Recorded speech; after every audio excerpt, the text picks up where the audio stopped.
Quando eu era criança e entrava numa mata, a gente via uma quantidade de pássaros muito maior do que você entra hoje. E vagalume também não vejo mais, hein? Você não vê mais.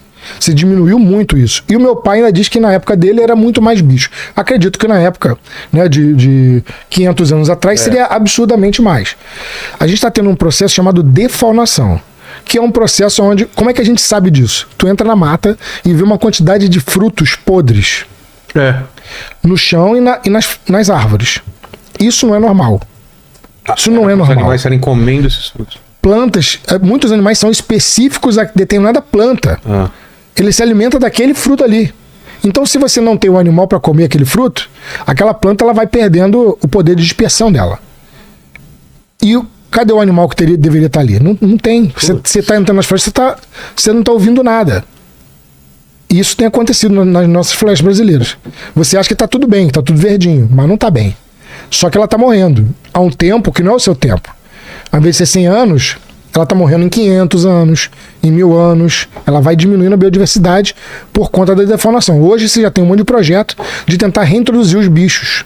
Por exemplo, Rio de Janeiro, os caras levaram a anta, que já estava extinta. Rio de Janeiro você não tem onça pintada, por exemplo. E todos esses animais são importantes nas florestas. Você chega nas rodovias e uma quantidade de animal atropelado absurdo. Isso é o maior mortandade de animais nas estradas. Não, absurdo, os números absurdos. Mais do que qualquer outro. Outra perda, sei lá, tráfico, sei lá. Você tem viajado, você vê muito na estrada, não vê? Direto. Mas os números são absurdos. Mas eu falei de vagalume porque eu lembro quando era criança eu via muito vagalume e não vejo mais. Aí a gente tem um outro problema que é o fenômeno da poluição visual, a poluição luminosa. A poluição luminosa é uma poluição séria. Ela é um problema para tartarugas, ela é um problema para pássaros, ele é um problema para vagalume, por exemplo. Vagalume também. Porque você tem nas cidades uma quantidade de luz excessiva. A tartaruga ela pode se desorientar e colocar o ovo no lugar errado, ou quando nascer, ela caminhar para o lugar errado. A gente já teve vários casos aí de tartaruga indo para a estrada, ao invés de voltar pro mar, entende? Entendi. O vagalume que precisa piscar a bundinha ali pra poder acasalar? Achar um parceiro. Achar um parceiro. Aí tem um mundo de luz, não sabe mais onde vai, cara. Onde? Vou caminhar pra luz. Pássaros que precisam de um ambiente mais escuro pra descansar ou pra predar. Enfim, um monte de coisa. A gente causa muito problema de poluição. E o papo das abelhas aí, que elas são importantes pra caramba? É verdade. E é preocupante que elas estão sumindo. Elas têm uma importância absurda. Se acabar, se não tiver mais baleia azul no planeta, você vai continuar fazendo teu programa, o Henrique vai fazer as coisas dele, a minha, e a vida vai continuar. Tira os insetos da equação e aí você vai ver que planeta que nós temos.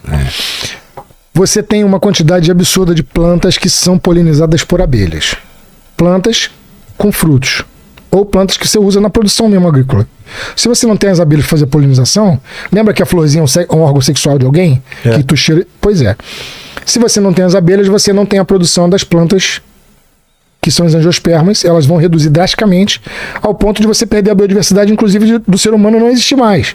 O ser humano e os outros animais que também precisam das plantas. Muitas plantas comerciais, inclusive, que a gente tem hoje, né? Quais, por exemplo?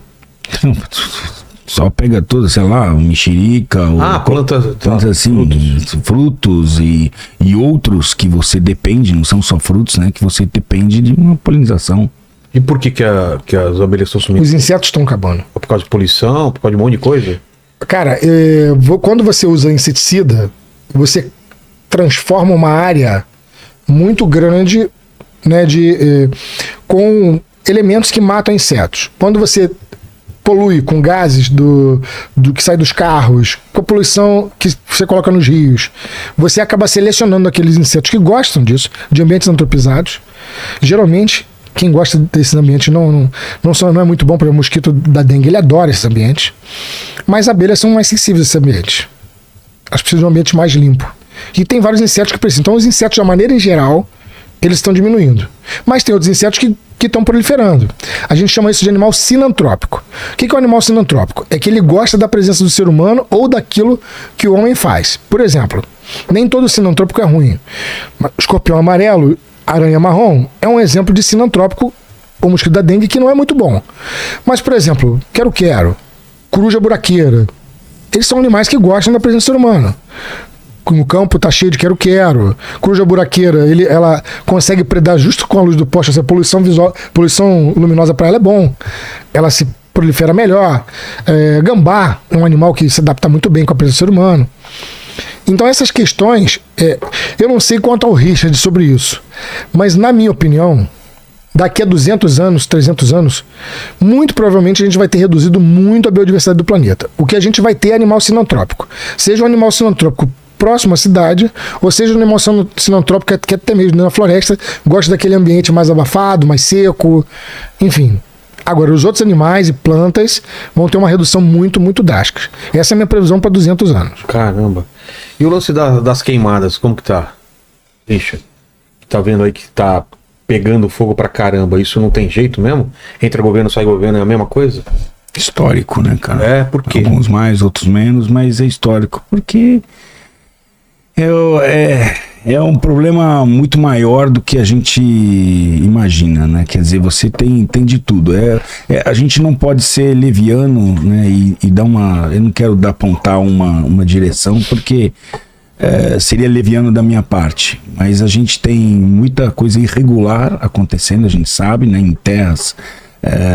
E que acaba apagando, a gente já falou sobre isso. Né, essa é minha preocupação. Acaba engraçado que a pessoa da cidade acaba dizendo assim, é o agronegócio que é o problema, né? Quando na verdade o agronegócio é a solução também, porque quem come, quem a jujuba, a água, coisa, tudo veio porque alguém plantou, criou e não foi você, né? A gente já falou sobre isso, né? E a gente tem bons exemplos e maus exemplos em toda a categoria. Tem criadores, tem ONGs, tem biólogos, e tem também no agronegócio, na fazenda, nas pessoas que... Eu vi, por exemplo, no Pantanal, o que eu vi acontecer? Eu vou falar do Pantanal porque, cara, um negócio que eu vi assim muito, porque eu vou ao Pantanal desde que eu me entendo com gente, assim, 8 anos de idade, que eu tinha um pouco de consciência, eu já estava indo ao Pantanal todo ano, meu avô me levava. Então, o que aconteceu que eu vi que a gente sempre lá no Pantanal existia uma relação do homem com o fogo. Histórica, o gado, o fogo. E o que aconteceu? Por que perdeu-se a mão no Pantanal? Bom, a gente está numa situação de mudança climática, que assim, outra opinião rápida minha, eu já volto nisso, que a gente pode fazer o que for fazer, não vai mudar a questão da condição climática, na minha opinião, que nós estamos indo para. Nós temos interferência humana, temos um percentual, não sei qual percentual, eu acredito que, né, muito menos do que 50%, 40%, 30%, 20%. Tá? 10%. Existe uma atividade humana, mas existe uma questão climática. As pessoas olham para o planeta e acham que todo dia vai ser igual. Cara, nós estamos em cima de manta de lava, em placas tectônicas. Já teve o planeta, já teve vulcões, erupções, furacão. Oh, meu Deus, o furacão o furacão é um negócio nada. O planeta pode produzir coisas. Então, assim, nós estamos em numa sequência de eventos que, mesmo que a gente mude tudo, eu acho que nós temos que mudar muita coisa, tá? Mas não vai trazer o resultado. A gente vai caminhar para algo que nós não sabemos. Tinha Holoceno ontem, tinha muita coisa. O planeta é um ser vivo, tá? E agora, claro que nós temos uma série de medidas que nós temos que fazer. Então, por exemplo, a relação com o nosso planeta a gente tem que entender melhor. Então, existia uma história, por exemplo, voltando ao Pantanal, que está em superaquecimento, tá? Está em superaquecimento.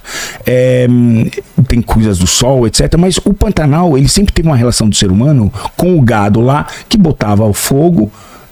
Por quê? Porque ele tinha que abaixar. Você tem um ciclo que enche de água e depois seca. Quando enche de água, você cria uma série de vegetações que ficam ali boiando, né? E que essa vegetação, que durante 6 meses, ela vai depois baixar. Quando baixa a água, ela fica ali altamente volátil, vai secando, altamente volátil. O fogo ainda tem embaixo da terra, uma coisa impressionante.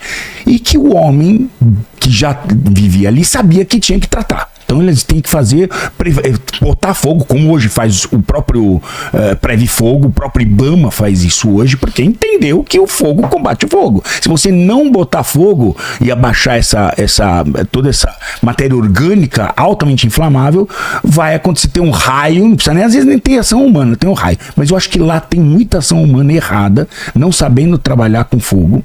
São pessoas que foram comprando os herdeiros lá, foram vendendo as terras, pessoas que não são de lá estão entrando no Pantanal, não sabem lidar com aquele bioma do Pantanal, que foi administrado por 300 anos com excelência, né, por quem vivia ali, e agora está entrando uma gente nova, exploradora e que não sabe lidar com essa questão. Eu vejo muitas propriedades nessa situação, entendeu? Então a gente perdeu. E outra coisa que eu vi é que também acharam que tirar o gado, eu vi muita coisa de próprios conservacionistas errando no meu conhecimento, na minha opinião, na mão, achando que tira o gado, tira as pessoas e pronto, tá resolvido. Grande parte desses grandes fogos nasceram perto de terra indígena e área de proteção, que lá tiraram todo o homem e o gado, e nasceu lá. Por falta de conhecimento, porque achou no coração conservacionista, você acha que isso resolve. Querem tirar o gado e gente. E não entende a dinâmica do Pantanal. E errar a mão também nisso. Essa é a opinião. Eu sei que nós vamos ter ali discussão top sobre o assunto. Esta é a minha opinião. Entendeu?